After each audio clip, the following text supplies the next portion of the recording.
नमस्कार दोस्तों, कैसे हैं आप सभी।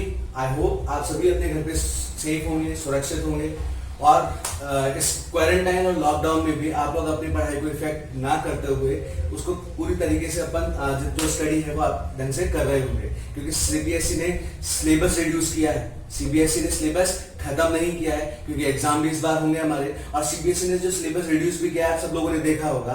तो वो जो सिलेबस आपका रिड्यूस हुआ उस सिलेबस के लिए केवल और केवल आपके पास में थोड़ा सा, यानी बताया गया आपको 30% का, लेकिन वो केवल 10% रिड्यूस हुआ है। वैसे बात चल रही है अभी, हो सकता है शायद इस सिलेबस के बारे में कुछ और डिसीजन आए इकोनॉमिक्स को लेकर के, लेकिन हम लोग यही मान करके चलते हैं कि अब शायद सिलेबस में और कोई रिडक्शन ना हो। वैसे भी हमने जितना अब तक स्टडी की है, जितने चैप्टर्स अपन ने किए हैं, उन चैप्टर्स में देयर इज नो कट और देयर इज नो रिडक्शन। अभी तक कोई रिडक्शंस नहीं हुए हैं। तो आज हमारा जो चैप्टर नंबर 2 है, Indian economy during the year of 1950 to 1990, इसका आखिरी वीडियो नंबर 5 है, वो आज हम कंप्लीट करते हैं ताकि आपके जो 2 चैप्टर्स हैं आईडी के, वो 2 चैप्टर्स आप लोग खत्म कर देंगे। तो हमारा जो Indian economic development during the year 1950 to 1990 था, इस चैप्टर में हम अब तक पढ़ चुके हैं what is the meaning of economic system, what type kind of the economies are there, how the economic problems are to be solve, क्या प्लानिंग क्या होती है, what kind of plans, 5-year plans के बारे में भी आपको बता चुके हैं। And we also studied the common goals of the 5-year plans also. तो common goals of 5-year plans जो हमारे थे, जो that are the 5-year plans are there, that is growth in GDP, self reliance, equity, modernization, and last one is self-employment or the increase in employment. So उसी video में अब इस last वाला जो वीडियो है, इसमें हम आज बात करेंगे what kind of the achievements are to be achieved by the planning commission in India and what kind of failures of planning in India. क्या क्या तो हमारे अचीवमेंट्स थे और क्या क्या हमारे पास इसके फेलियर्स आए हैं। So first of all we are I let you know what are the achievements are to be achieved by the planning commission in India during the period of the 1950 to 1990. So there is a first achievement, that is our national income will increase in national income. Our national income will increase with the rate of the 0.5% in the 1950 to the 3.8% in the 1990.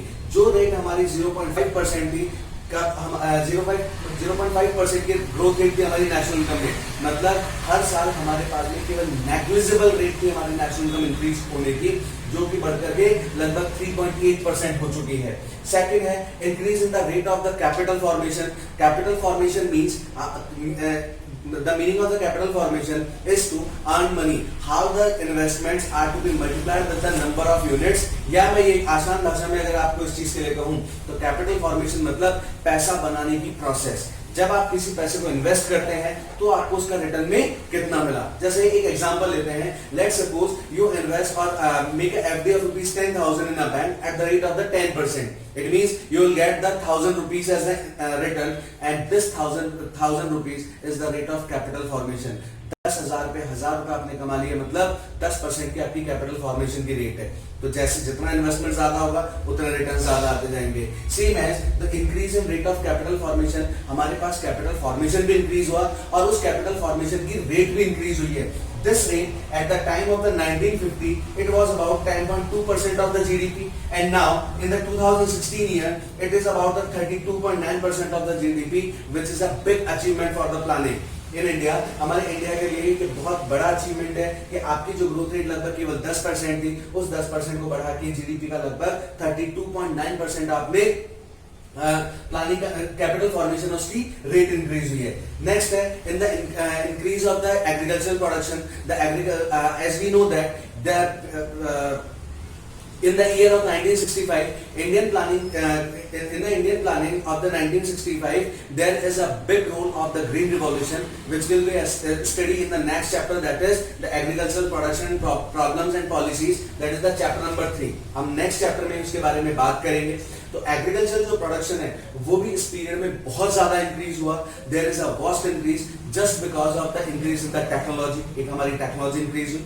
दूसरा, there is a use of the chemical fertilizers, pesticides, insecticides etc. इन चीजों का use बढ़ा.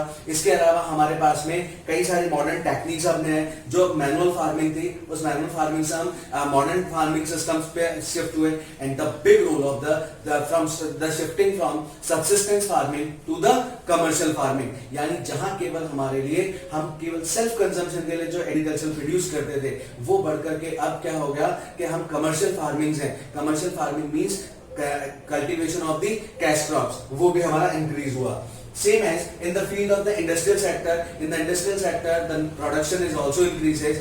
It was about 5,000 crore at the time of the 1950, which was increases from 1,13,000 crore rupees during the period during the year of during this 4 decades. It means at the year of the 1990 we have achieved the industrial production of about 1,13,000 crore approximately, and there is a growth rate, significant growth rate in the industrial sector, that is the 6% per annum growth rate we achieved. And the number of industries that are occurred at the time of the 1950 was only 5, which was increased from 5 industries to the 246 industries during the period of 1990. अब मैं इसमें आपको एक बात और बता दूं दोस्तों, इंडस्ट्री और फर्म में बहुत डिफरेंस होता है.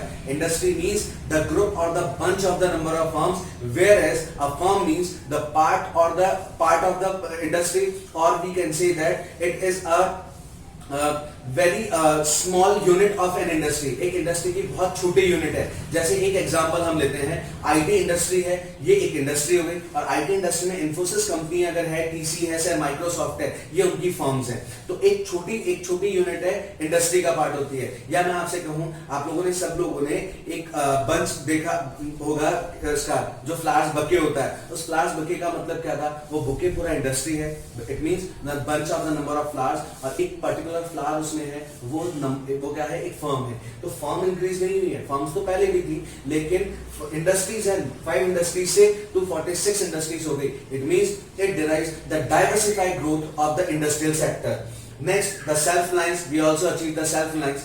As we know that, what is the meaning of self-reliance? Self-reliance consists 3 main elements. That is self-sufficiency in food grains, that we achieved also. Import substitution, जो चीज हम पहले खुद बाहर से मंगवाते थे, वो हमने खुद बनाना स्टार्ट कर दिया. And the third one thing is that तीसरी जो चीज थी वो थी हमारी एक्सपोर्ट प्रमोशन. जो चीजें हम बाहर से इंपोर्ट करते थे वो हमने यहीं प्रोड्यूस करना स्टार्ट किया, and now we are exporting those type of goods also. So we also achieve the self reliance in terms of the agricultural production, industrial production and the service sectors. Now the last one है social sector development. Social sector development भी हुआ because social sector development या कहें जो social justice है, we increase the life expectancy from the year of 32 to the 68 years. यानी जहां हमारी ऑन एन एवरेज एक आदमी की उम्र केवल 38 ईयर हुआ करती थी, वो बढ़ करके 68 ईयर्स तक पहुंच चुकी है. And same as the literacy rate is also increases from the 16% to the 73%. At the time of the independence, there is only the 16% is the literacy rate, which will increases to the 73%. यानी हमारी literacy rate बढ़ी, education का standard बढ़ा, education बढ़ी, और उसकी वजह से we achieve the substantial growth also. But apart from these achievements, there are some failures also. As we know that a coin has the 2 faces, head and tail. We have the good faces of the planning in India, same as some kind of the failures also, that is still we have to achieve. हमें अभी भी इन चीजों को achieve करना बाकी है. First, slow growth rate. Growth rate जो हमारी है वो 0.5% से 3.8% पर एनम हुई, but it is quite far और quite below as compare to the developed nation. Developed nation से हम बहुत कम है, even though we have the target of the national income, that is increase in national income, that is the 6%, but we couldn't achieve that. We only achieve at the 3.8% only. 6% के target जो कि बहुत कम था, लेकिन उस 6% के growth rate के target से भी हमने कम अचीव किया. नेक्स्ट है increase in employment. Increase in unemployment. Unemployment is also increases. हमारा अनएम्प्लॉयमेंट का लेवल भी बढ़ा. इसके पीछे रीजन का, because there is a vast growth और the increase in the population बढ़ती गई, natural resources are constant, so that there is a increase in unemployment, unemployed लोग बढ़ते गए, एंड इस चीजों की वजह से हमारी पॉवर्टी है, लिटरेसी लेवल कम है, बिलो लिविंग स्टैंडर्ड्स है, ये प्रॉब्लम्स हमारी अराइज हुई। नेक्स्ट है fail to achieve the goals of the social justice. We couldn't achieve the goal of the social justice for only the life expectancy and literacy rate will increases, but the crime ratio is also increases during this era, because as well the population will increase but the natural resources remains constant. It means there is a widened gap between the demand and the supply. When the demand increases but the supply remains constant, then it will give the birth to the various types of social crimes. आज में हमारे पास में कई social justice हैं, उन social justice को हम achieve नहीं कर पाए। Women empowerment is also not applied in the whole country on a massive scale. कई सारी और जो सोशल डिजीज है like the child labour, child abuse, women empowerment, female foeticide, इस तरीके की कई प्रॉब्लम्स आज में हमारे सामने मुंह खोले खड़ी है। नेक्स्ट है Indian plans fail to eliminate the poverty. We do not eliminate the poverty. About the 40% of the population lives below the poverty line. आज भी हमारी टोटल पॉपुलेशन का एक मेजर हिस्सा या ये कहें एक मेजर पोर्शन है, वो आज भी क्या है, बिलो पॉवर्टी लाइन है। They are absolutely below poor, even though हमारी Indian country there are two kinds of the poverty system, two type of poverty, that is absolute poverty और relative poverty। तो relative poverty तो developed countries use करती है, लेकिन हम तो यहाँ absolute poverty में भी उनसे बहुत पीछे हैं। Next, fail to reduce the gap between the rich and the poor. Rich becomes more rich and the poor become more poorer. Why it is so? Because of the concentration of wealth. Give the कई लोगों के पास में जो wealth का concentration था कुछ लोगों के पास हो गया। पॉलिटिकल विलिंगनेस नहीं होने की वजह से ज्यादातर जो उनके बेनिफिट्स हैं they are provided to the richer sections only.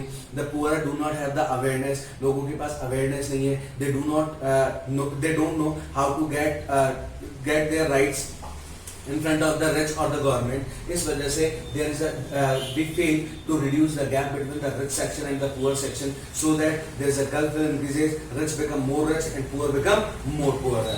Same as fail to develop the adequate infrastructure facilities. As we also know that, जैसे हम सब लोग कहते हैं, there is a famous phrase that is a sound body has the sound mind.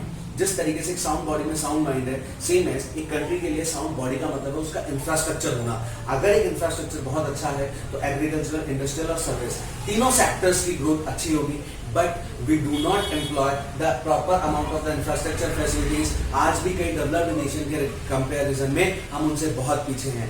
जहां हमारी, मैं आपको इसका एक छोटा सा एग्जांपल दूं, हमारी एक ट्रेन की मैक्सिमम स्पीड केवल 200 किलोमीटर पर आवर है, वहीं जापान हमसे 3 गुना आगे लगभग 600 किलोमीटर पर आवर की स्पीड से वो अपनी ट्रेन चला रहा है। और जबकि हम सब जानते हैं कि जापान एक ऐसी कंट्री है जहां लगभग ऑन एन एवरेज दिन में 3 अर्थक्वेक्स आते हैं, ऑन एन एवरेज 3 अर्थक्वेक्स आते हैं। सबसे ज्यादा नेचुरल डिजास्टर झेलने वाली वो कंट्री, लेकिन फिर भी उन्होंने क्या किया, अपना जो इंडस्ट्रियल ग्रोथ है या इंफ्रास्ट्रक्चर है बहुत अच्छा डेवलप कर लिया, but we are still far below from them और द डेवलप्ड कंट्रीज। तो ये हमारे कुछ अचीवमेंट्स थे, कुछ फेलियर्स थे। इसी चैप्टर के जितने भी जो नए स्टूडेंट्स हैं जिन्होंने अभी तक नहीं देखा है, तो हमारे जो 5th वीडियो है, जो आपको डिस्क्रिप्शन बॉक्स के अंदर हमारे पिछले जो 4 वीडियोस हैं उन चारों वीडियो के लिंक मिल जाएंगे। You can also follow us on the Facebook @Vijay classes. और आप हमें अगर किसी तरीके की प्रॉब्लम्स होती हैं तो वो भी हमारे कमेंट बॉक्स के अंदर आप हमें लिख सकते हैं, या you can write on our email address which is also given on the description box. और अगर आपको अगर किसी तरीके के नोट्स चाहिए तो भी आप हमें हमारे मेल आईडी पर लिख सकते हैं, we will provide the notes also. Till that अब नया चैप्टर जो होगा हमारा वो चैप्टर नंबर 3 लेकर के आएंगे। And till that please stay at your home, stay safe. Thank you.